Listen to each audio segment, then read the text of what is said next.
Assalamualaikum warahmatullahi wabarakatuh. Di sini kelompok kami akan menjelaskan tentang topik 5, koneksi antar materi pada mata kuliah Filosofi Pendidikan Indonesia tentang pendidikan yang memerdekakan dari perspektif lain.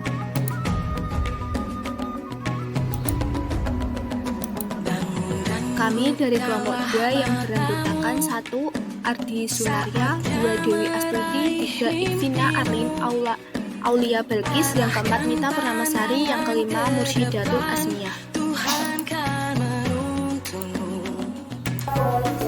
Kesimpulan dan pesan kunci dengan mengaitkan pemahaman antar topik. Topik 1, relevansi perjalanan pendidikan Indonesia. Topik 2, pendidikan dan nilai sosial budaya. 3. Identitas manusia Indonesia. Topik 4, Pancasila sebagai fondasi pendidikan Indonesia. Topik 5, pendidikan yang memerdekakan. Topik 1, perjalanan pendidikan Indonesia. Perjalanan pendidikan Indonesia tidak terlepas dari perjuangan tokoh-tokoh nasionalis bangsa Indonesia. Salah satunya ialah Ki Hajar Dewantara. Ki Hajar Dewantara dengan cita-citanya ingin menimbulkan perubahan radikal dalam pendidikan dan pengajaran, akhirnya terwujud dengan lahirnya Taman Siswa pada tahun 1922. Taman Siswa lahir sebagai pintu bagi pendidikan di Indonesia dalam rangka perubahan pendidikan dan pengajaran. Terdapat banyak sekali pemikiran Ki Hajar Dewantara untuk kemajuan pendidikan di Indonesia. Salah satunya yaitu prinsip Kebiri Handayani yang menjadi semboyan yang diimplementasikan dalam sistem pendidikan nasional yang digunakan saat ini. Isi dari semboyan tersebut yakni Ing Marso Sungkulondo, Ing Madyo Mangankarsa, Kebiri Handayani.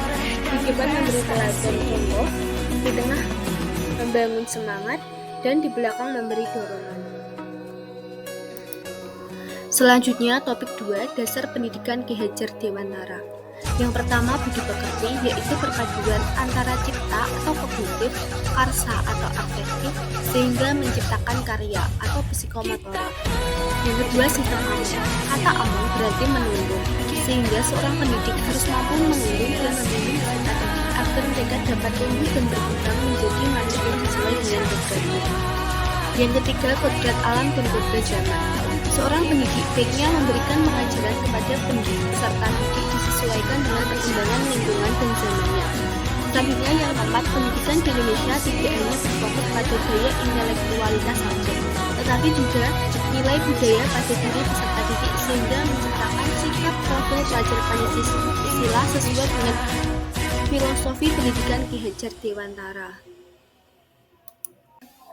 Selanjutnya, topik 3, identitas manusia Indonesia. Yang pertama, nilai Kebhinneka Tunggal Ikaan, yaitu pentingnya penguatan luhur Kebhinneka Tunggal Ikaan dalam pendidikan adalah pemahaman mengenai keberagaman peserta didik di Indonesia, baik berdasarkan agama, ras, suku, budaya, bahasa, dan lain-lain. Hal ini tercermin dalam dimensi kebhinekaan global dan gotong royong. Yang kedua, nilai Pancasila, yaitu pentingnya penguatan nilai Pancasila dalam pendidikan adalah sebagai jiwa bangsa Indonesia. Pendidikan di Indonesia diberikan kebebasan dan hak yang sama antar individu. Yang ketiga, nilai religiusitas, yaitu pentingnya penguatan nilai religius dalam pendidikan adalah untuk menyatukan dua sisi insani, yaitu jasmani dan rohani. Ketika agama tidak didasari religius, maka akan kehilangan daya dan menjadi sekedar kegiatan sosial politik tanpa visi kemanusiaan yang utuh.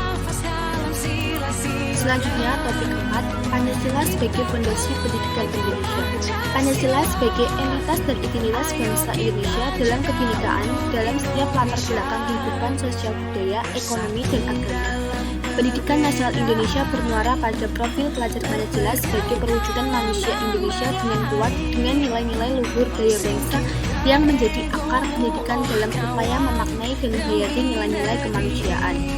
Profil pelajar Pancasila yaitu beriman, bertakwa kepada Tuhan Yang Maha Esa dan berakhlak mulia, berkebhinekaan global, gotong royong, kreatif, bernalar kritis, mandiri, menjadi profil lulusan pelajar dalam pendidikan Indonesia yang diharapkan untuk diraih oleh peserta didik yang didasarkan pada nilai-nilai luhur Pancasila. Selanjutnya, topik 5, pendidikan yang memerdekakan. Pendidikan yang memerdekakan menurut Ki Hajar Dewantara ialah suatu proses pendidikan yang bertumbuh dan berkembang menurut kodratnya secara lahiriah dan batiniah. Ini menyangkut pengembangan potensi potensi anak secara bijaksana dan berpikir luhur. Pendidikan yang memerdekakan peserta didik harus mendapatkan keuntungan yang selalu disebut sistem akal. Gambaran pendidikan yang memerdekakan peserta didik yaitu 1. Pembelajaran yang berpihak pada peserta didik. 2. Memberikan kebebasan bagi peserta didik dalam berkarya dan mengembangkan potensinya. Yang ketiga, menciptakan pembelajaran berdiferensiasi yakni mampu mengakomodir semua kebutuhan belajar peserta didik.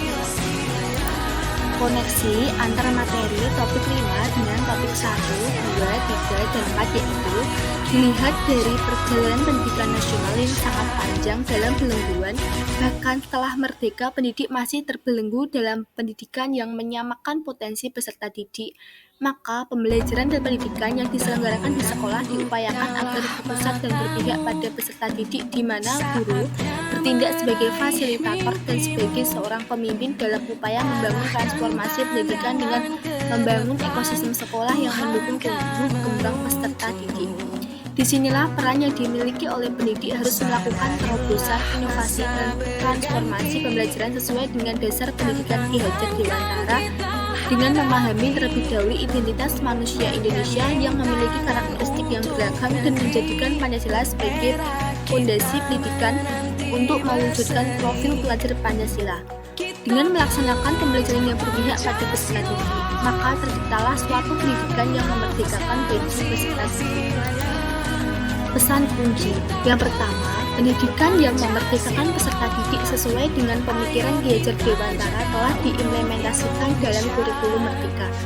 Yang kedua, psikologi perkembangan dan sosial kultural peserta didik memperhatikan kodrat alam dan kodrat zaman peserta didik, mengaitkan pendidikan dengan budi pekerti dan kearifan lokal, dan menerapkan sistem kamu dalam menuntun dan membimbing peserta didik.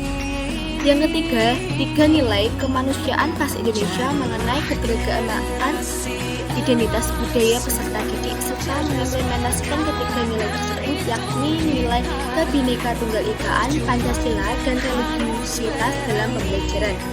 Yang keempat, sistem pendidikan di Indonesia selalu mengalami pembaharuan, tetapi fondasi pendidikan Indonesia tetap selalu berpedoman kepada Pancasila. Pertanyaan, sejauh mana topik tentang pendidikan yang berpihak pada peserta didik dan memerdekakan peserta didik dalam pendidikan abad ke-21 dapat diimplementasikan pada pendidikan nasional dan sekolah mitra mahasiswa secara khusus? Jawaban, pendidikan yang memerdekakan peserta didik dan berpihak pada peserta didik sudah diimplementasikan dalam pendidikan nasional dengan menerapkan kurikulum Merdeka.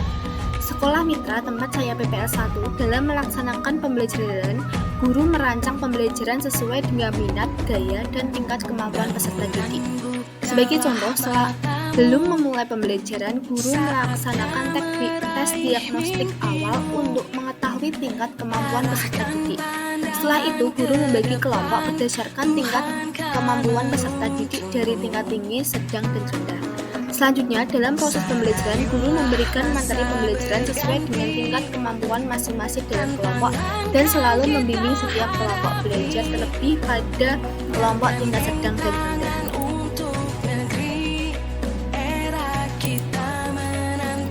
Kesimpulan, pendidikan yang berpihak pada peserta didik dan memerdekakan peserta didik dalam abad 21 merupakan suatu pendekatan pendidikan yang menempatkan peserta didik sebagai subjek utama dalam proses pembelajaran.